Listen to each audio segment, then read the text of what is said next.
영화 속의 사랑, 섹시한 킬러와 부패 형사의 한판 승부. 로미오 이즈 블리딩. 오늘의 영화 속의 사랑은 로튼 토마토의 에로 영화 탑 200에서 175위를 차지한 로미오 이즈 블리딩입니다. 영화 속으로 한 남성이 한적한 곳에 위치한 지저분한 가게에서 5월 1일 달력을 보고 오래된 앨범을 펼치면서 영화는 시작됩니다. 유령을 본 적이 있습니까? 매년 5월 첫째 날 이곳에 오는 유령이 있죠. 그는 5월 1일과 12월 1일에 나타납니다.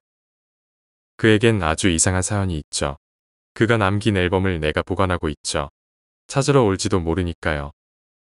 뉴욕시경 조직 범죄 소탕계 잭 그리말디 경관은 대의명분 따위엔 관심이 없는 형사로 열정을 쏟는 덕목은 아내 나탈리 그리말디 외의 여자들과 끊임없이 정사를 추구하는 것과 한 건 올리기입니다.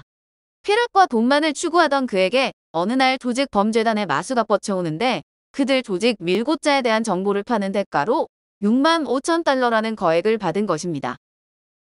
형사의 월급과 비교하면 엄청난 부수입인데 잭은 아내에게도 부수입으로 버는 돈에 대해서 비밀로 하고 불법으로 번 부수입 중에 일부를 개인의 성적 욕망을 위해 사용합니다.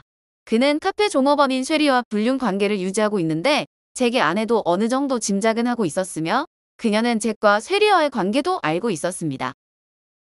쉐리는 잭을 위해 마릴린 먼로와 같은 외모를 유지하고 잭 앞에서 야한 춤을 추면서 잭의 성욕을 올려주는 등 헌신적인 여인입니다.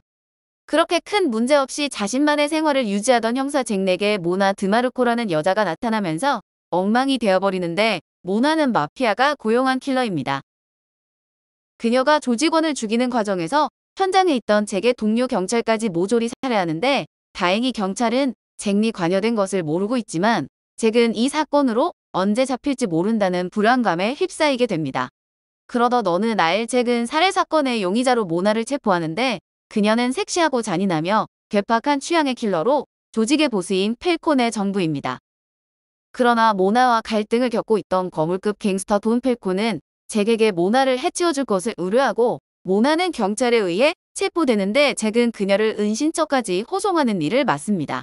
그러나 과정에서 매혹적이고 섹시한 모나에게 조금씩 빠져드는데 모나는 마피아의 수장인 펠콘을 죽이고 조직 전체를 장악할 계획을 갖고 있음을 눈치챈 펠콘이 잭에게 모나를 죽이라고 한 것입니다. 그러나 잭은 모나를 감시하던 중 그녀의 성적 유혹 앞에 무너지는데 모나는 잭에게 역으로 더 많은 액수를 제시하며 자신을 살려줄 것을 제안하게 됩니다. 이를 잭이 받아들이면서 펠콘으로부터 벗어나기 위해 모나는 위장 죽음을 연출하지만 잭은 사실을 알게 된 돈 펠콘에게 발가락을 절단당하는 잔인한 고문을 당하게 됩니다. 풀려난 그는 마피아와 거래를 하며 모은 돈을 전부 나탈리에게 주면서 애리조나주에 있는 할리데이 다이너에서 5월 1일이나 12월 1일에 만나자고 하고 모나에게 잔금을 받으러 갔다 죽을 뻔하지만 겨우 빠져나옵니다. 사랑이 왜 무서운지 아나요?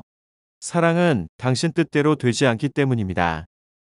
잭은 결국 모나에게 총상을 입히고 제압을 하지만 자동차에서 다시 공격을 받아 모나를 놓치는데 흥분한 잭은 모나에게 복수를 하려고 잠복을 하다 그녀를 총으로 쏘는데 죽은 것은 모나가 아니라 애인 쉐리였습니다.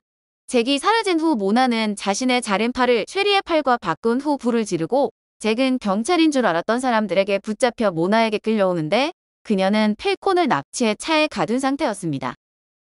모나는 잭에게 펠콘을 생매장시킬 것을 요구하고 결국 모나의 협박에 잭은 펠콘을 땅에 묻는데 모나는 잭에게 당신은 자유가 된 것이라고 이야기합니다. 상황이 정리되어 잭은 모나와 모텔 방에서 관계를 맺으려고 하는데 경찰이 들이닥쳐 잭을 체포하는데 모나가 잭을 경찰에 팔아넘긴 것으로 잭은 내부 정보자로 변신해 재판에 임했지만 결국 패배합니다. 드마코브는 경찰에 잭을 팔아넘긴 공로로 증인 보호 프로그램에 들어가게 되고 잭의 왜소한 성기를 비난하며 기세등등하게 법원을 나서지만 흥분한 잭은 동료 경찰의 총을 뽑아 모나를 사살합니다. 자신도 자살을 시도하지만 실패를 하는데 이 일로 잭은 경찰로부터 공로 훈장을 받고 자신을 방어함과 동시에 영웅적인 행동으로 동료의 목숨을 구했다면서 새 거주지와 새 신분도 받게 됩니다. 잭은 신분 세탁 후 부인과 만나기로 약속했던 조용하고 외떨어진 카페를 운영하는데 매년 5월 1일 12월 1일마다 부인을 기다리고 있다는 독백으로 영화는 마무리됩니다. 포기할 때가 됐다고 하겠지만 그럴 순 없죠. 언젠가 그녀는 저 문으로 들어올 겁니다. 모든 일에도 불구하고 아직도 날 사랑할 테니까요. 영화의 뒷이야기. 영화는 지금부터 오래전에 제작되었지만 젊은 시절의 게리 올드만의 개성적인 연기와 섬뜩하면서 유혹적인 레나 올린이 연기한 문화가 강하게 남는 작품입니다. 톰 웨이츠의 동명의 곡에서 영화 제목을 따왔는데 플롯이 조금 어설퍼서 평론가들의 평가는 좋지 않지만 관객들의 평가는 좋은 편입니다.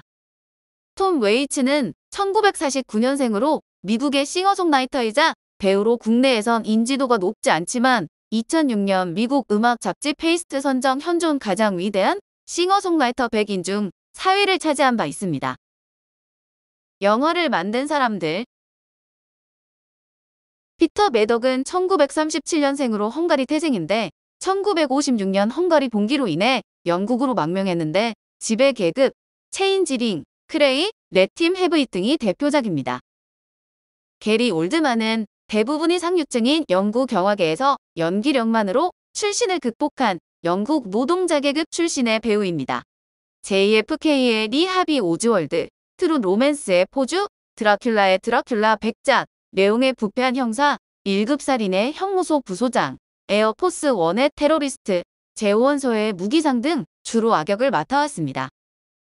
이 밖에 해리포터 시리즈에서 시리우스 블랙, 주홍 글씨의 딤스데일 목사, 불멸의 연인의 베토벤 역을 맡았으며 다키스트 아워에서는 처치를 연기해 아카데미 나무주연상을 수상했습니다. 레나 올린은 아카데미가 인정한 대배우로 프라하의 봄으로 골든 글로브상 후보에 올랐고 에너미즈 어 러브 스토리, 미스터 존스, 나인스 게이트, 퀸 오브 뱀파이어 등에 출연했습니다. 줄리엣 루이스는 미국의 배우로 줄리엣 앤더릭스라는 밴드에서 보컬로도 활동 중인데 매버릭, 핑거프린트, 드라마 크리미널 마인드 2 등에 출연한 배우 제프리 루이스의 딸입니다. 아나벨라 시오라는 1964년 3월 24일 미국 웨더필드 출신으로 천국보다 아름다운 킹 오브 더 정글, 굿바이 마이 프렌드 등이 대표작이며 트루러브로 세바스찬 영화제 여우조연상을 수상하며 화려하게 데뷔했습니다. 오늘 영화 속의 사랑은 섹시한 킬러와 부패 형사의 한판 승부, 로미오 이즈 블리딩이었습니다.